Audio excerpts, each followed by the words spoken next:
eu tinha atingido minha liberdade financeira com 26, 27 anos, foi cedo. E aí eu comecei a pensar, caramba, cara, como que eu consegui atingir minha liberdade financeira, né? Porque, por mais que eu tivesse tido muito amor na minha vida, eu tive muito perrengue também. Então eu era o cara que eu trabalhei como barman, como garçom, né? E eu lembro que no momento que os meus amigos estavam indo nas festas para se divertir, né? Então eu lembro que eu trabalhava mais do que todas as pessoas que estavam ao meu redor, né? E a maioria das pessoas não se preocupavam com isso. No final de semana eu trabalhava, a maioria não se preocupava com isso. Então eu tive um momento muito difícil da minha vida em relação a esforço, em horas de trabalho. E chegou um belo momento que eu atingi minha liberdade financeira. Eu falei, caramba, peraí. Com certeza eu dei algum tipo de sorte, mas eu devo ter feito alguma coisa certa também para ter atingido a minha liberdade financeira tão cedo em relação às outras pessoas. E comecei a estudar na época. E uma das pessoas que eu estudei tinha sido Napoleão Hill, né? O Napoleão Hill foi um cara que estudou sobre riqueza na época dele, né? No tempo dele. Só que num tempo onde não existia internet. E aí eu me questionei, poxa, será que existe algum motivo do porquê as pessoas prosperam? E eu pensei, como temos acesso à internet hoje, imagina como a gente não pode fazer uma análise muito mais quantitativa do que ele fez na época dele. E aí foi daí que a gente começou a ir em busca do porquê algumas pessoas prosperam e outras não. Será que existe um código? Um dos primeiros grandes nomes que tinha conseguido tinha sido Chris Gardner. Na época da escola de vocês, tinha aquela aula onde a professora faltava e todo mundo assistia filme? Tinha, não tinha? Na minha também. E aí era sempre o mesmo filme, cara. A Procura da Felicidade. Era o mesmo filme, cara. Era sempre esse mesmo filme. E aí, mais pra frente, talvez por uma inspiração disso ou por um acaso, eu virei um assessor de investimentos. Que era exatamente o que o Chris Gardner fazia no filme A Procura da Felicidade. E eu virei justamente isso aqui no Brasil. Então ele era um dos meus grandes ídolos. E aí quando ele vinha pro Brasil, eu fui um dos caras que tive acesso a conversar com ele. E aí eu fui pro hotel onde eles estavam hospedados pro evento. E eu sempre fui um cara de me esforçar mais do que a média. E nesse dia tinha um horário para gravar com o Chris Gardner. Era 11 horas que eu ia gravar com o Chris Gardner. Só que eu tinha chegado extremamente cedo esse dia. Eu nem lembro se tinha chegado 5, 6 da manhã, sei lá. E aí a gente muito cedo preparou tudo. Então já tinha poltrona, já tinha câmera, tinha tudo isso. E devia ser, sei lá, nem 7 da manhã. E nesse dia ia gravar eu, a Forbes, a Globo e o BTG Pactual na época. E aí, por algum motivo, o Chris Gardner ele veio mais cedo. Tava ele com uma assessora e a assessora olhou para mim e falou assim, não, a gente não vai gravar com esse menino agora não. É só depois e se sobrar tempo, né? Aí o Chris Gardner olhou que eu tava pronto. Aí ele falou, não, vou gravar sim. Aí ele veio andando, aquele brutamontes assim. Aí ele falou, garoto, eu vou gravar com você porque você tá pronto e os profissionais estão sempre prontos. Aí eu lembro que uma das primeiras perguntas que eu fiz foi, por que você tem 2 relógios? Aí ele falou, porque eu não tenho tempo pra perder.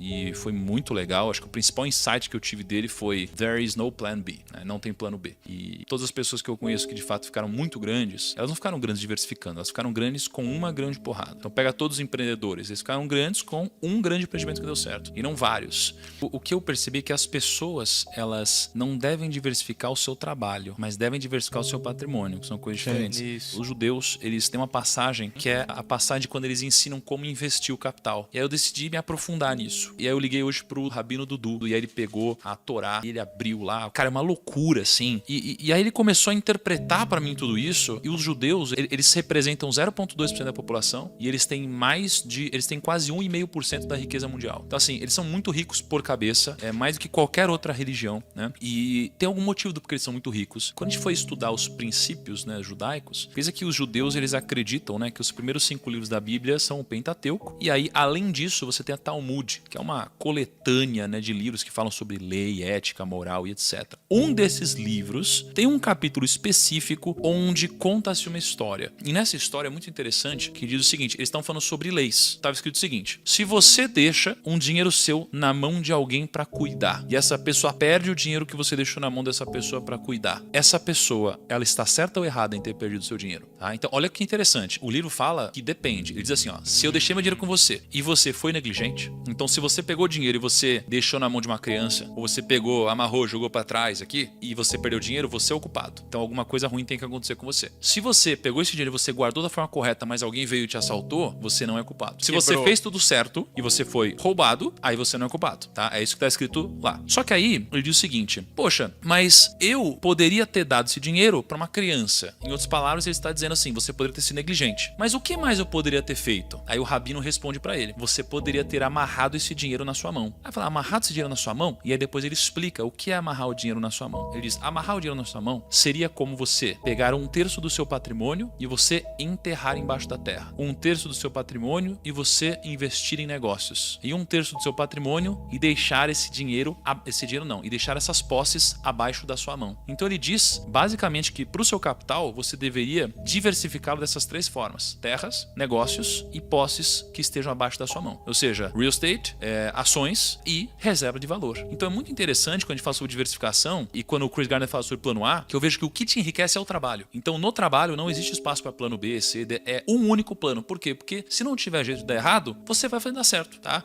Agora, o fruto do seu trabalho, ele deve ser diversificado, ele deve ser amarrado na sua mão. Isso é o que eu vejo de fato os grandes fazendo. E até se a gente fizer um backtest dessa carteira de investimentos diversificada, né, dos judeus, de fato foram alguns dos maiores rendimentos da história. Isso aí foi escrito há 1800 anos atrás. A indecisão cobra um preço alto, né? Porque às vezes você fica assim, ó, não quero abrir mão disso, porque se der problema. Aí o fato de você não ter coragem de abrir mão disso te gera um problema onde você não teve coragem de abrir mão. Você tem que abrir mão de alguma coisa, cara. O sacrifício é recompensador. Tipo, por exemplo, você trabalhou quantos anos como assessor sem ganhar nada até você, sei lá, vender o seu negócio e ganhar um bom dinheiro? Eu fui 7 anos assessor. Meus primeiros 2 para 3 anos eu não ganhei nada. Depois disso eu comecei a ganhar um dinheiro, mas eu reinvesti no próprio negócio e paguei dívidas da família. Então eu demorei 7 anos para ganhar meu primeiro grande dinheiro. Então você fez 7 anos de sacrifício pra realmente conseguir mudar, viver do jeito que você queria, basicamente. Isso, exatamente. E aí quando você pega os nomes que a gente conversou, todos que ganharam dinheiro, demoraram para ganhar dinheiro. Todos demoraram para ganhar dinheiro. Então, quando a gente fala do código da riqueza, cara, existem algumas coisas em comum. Uma delas é você entender que primeiro você planta, depois você colhe. E hoje as pessoas, elas primeiro querem colher. As pessoas não têm coragem de abrir mão do que elas mais querem na vida delas. Na verdade, elas abrem mão do que elas mais querem na vida delas para colherem, né, o que é importante apenas nesse exato momento. Hoje tá tudo muito rápido, né? Você pega o TikTok, você pega o Instagram, você pega não sei o que lá. Então a gente sabe muita coisa, né, espalhada, de zero profundidade. Então é muito difícil a gente conseguir ter alguma vantagem competitiva. Todas as pessoas que eu conversei no Código da Riqueza, elas eram muito boas em alguma coisa. Hoje você tem um monte de gente que é medíocre, cara, que é mediana em tudo. E não foca em nada, e não sabe de nada. Não foca em nada. E eu sou péssimo em muita coisa, na maioria das coisas, mas eu sou bom em poucas. Isso aqui é o que me fez ter resultado. As pessoas que são verdadeiramente ricas, elas entendem que o dinheiro não é causa, ele é consequência. Mas é consequência do quê? Do seu trabalho, do seu esforço e do seu valor agregado na vida dos outros, tá? Trabalho, esforço e valor agregado. Isso daqui é o que vai tirar riqueza.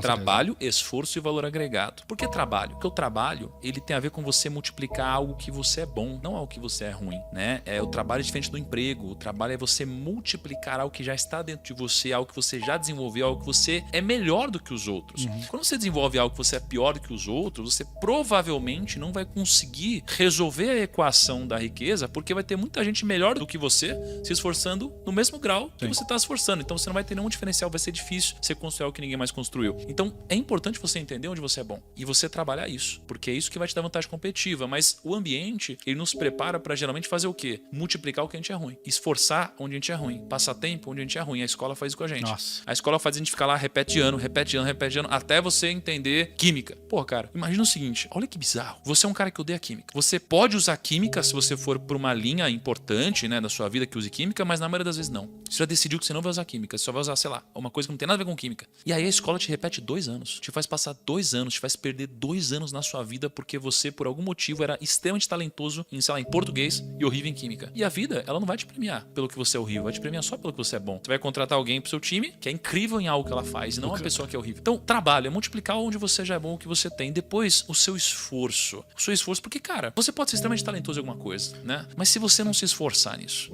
esquece. Você precisa de esforço, concorda? Porque senão você vai ser mais um medíocre, cara. Aliás, eu tô cansado de gente que não se esforça, cara. Tô cansado, eu fico puto com isso. Pior que gente sem discernimento cognitivo é gente vagabunda, cara. É a combinação perfeita. É o deixa a vida me levar com mediocridade, baixa capacidade cognitiva e vagabundagem. Agora, olha só, por isso, e aí você tem um terceiro ponto, que você tem o multiplicar o seu talento, você tem o esforço e você tem o valor agregado. Porque não tem como você ganhar alguma coisa se não agregar valor pro outro. O valor agregado eu aprendi com você, eu não sabia o que era isso. Eu achava que trabalhar e ter um emprego era realmente fazer o que eu fui pago pra fazer e tá tudo bem. Eu não sabia que era tipo assim, era fazer o que eu fui combinado fazer, mas é tipo assim, cara, agregar realmente um valor a isso. É tipo assim, pensar com uma outra ótica, não é tipo, vou editar um vídeo pra subir no YouTube. Não, eu tô editando um vídeo que vai impactar um monte de gente. Eu tô editando esse vídeo pra bater mais de 1 milhão de visualização, porque eu sei que a gente vai conseguir converter esse vídeo em X, Y coisas. Então, as pessoas não entendem que é tipo assim, cara, se você hoje é um júnior numa empresa e você trabalha como um júnior, você vai ser pra sempre um júnior. Você nunca vai promover um cara pro pleno se o cara trabalha como um júnior. O cara tem que trabalhar primeiro como um pleno ou até mesmo como um sênior. Pra você sentir aquela coisa de tipo, puta, cara, esse cara ele já tá... Eu preciso promover esse cara. Promover esse cara.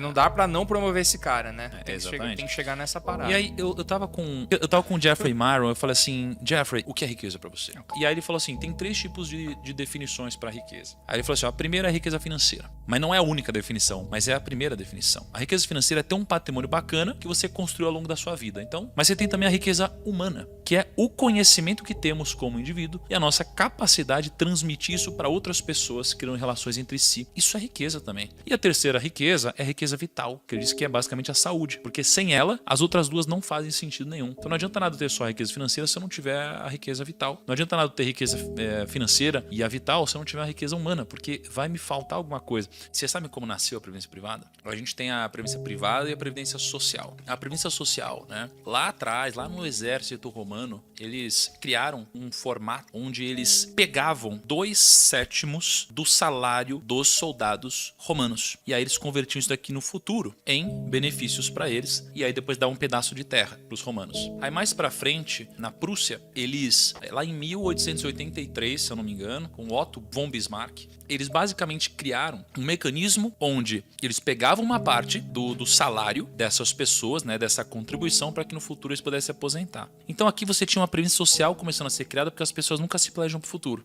E o que acontecia? A média de idade aqui era de mais ou menos 35 a 45 anos, a expectativa de vida. Então, olha que interessante, naquela época, algo que era desordenado funcionava porque era desequilibrado pelo lado do governo. As pessoas, elas morriam antes de colher o benefício. Com o passar do tempo, imagina que o governo, né, lá na época da Europa, assim, o governo começou a ter muita grana sendo acumulada e eles não devolviam o benefício, porque as pessoas morriam antes. Né? E aí começou a fazer o quê? Começou a gastar isso tudo. E quando eles começaram a gastar, com o passar dos anos, eles começaram a ter alguns problemas. O problema é que as pessoas começaram a viver mais, a expectativa de vida aumentou. O segundo é que os gastos do governo também aumentaram. E conforme foi passando o tempo, chegou uma hora que criou-se um rombo, né? Porque a previdência social é muito dita por aí que é uma das maiores pirâmides do mundo. Porque de fato a gente paga hoje, não para o nosso futuro, mas sim para bancar quem está aposentado hoje. E só que foi ficando tão mais caro que antigamente muitas pessoas no Brasil pagavam para sustentar quem está aposentado. Hoje, pouca gente paga para muita gente que está aposentada. E por causa disso, a previdência social deu todo esse rombo no Brasil, que tá todo mundo falando, né, da reforma da previdência e tal. E daí criou-se a previdência privada, que era a possibilidade do próprio investidor, contribuinte, empregado, enfim, montar a sua previdência. E isso daqui é uma ferramenta para que você faça as coisas no timing certo, e as pessoas que não fazem as coisas no timing certo não conseguem desfrutar das coisas também no timing certo. O timing do desfrute das coisas não é no imediatismo. O timing do desfrute das coisas é depois de você passar por um processo de construção. E as pessoas invertem essa ordem. Elas fazem tudo ao contrário. Quando elas têm saúde, elas destroem a saúde delas. Aí quando não sobra mais saúde, elas são obrigadas a trabalhar. Quando elas são obrigadas a trabalhar, elas não investiram em se capacitar. E agora elas estão competindo com quem fez isso. Você entra num ciclo onde você tá ferrado.